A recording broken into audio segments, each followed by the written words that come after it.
We were in Kiambaa a couple of months ago for the Kiambaa by-election. Actually, I bumped into Chebukati during one of those things in some restaurant. And Mheshimiwa Sabina was there with us.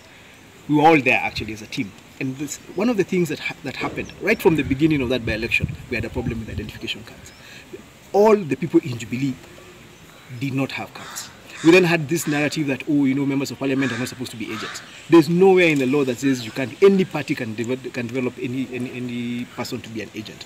Then when we went to, so we did the elections, we finished the elections.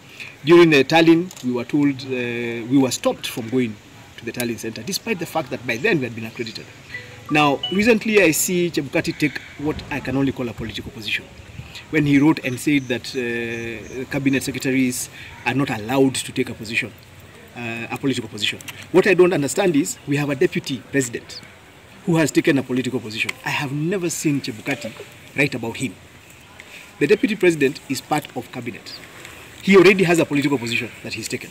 But then when some other CSs who are members of cabinet take a position, Chebukati is very quick to run and say, nobody should take a political position. So now I'm asking myself, so has he told the deputy president that he's not supposed to have a political position? So what does that tell us? It tells us that we have a IBC chairperson who is very biased. And for me, it is okay. Everybody in Kenya has a right to take a position. But then let us now understand that this position of yours is driven by your own personal interest.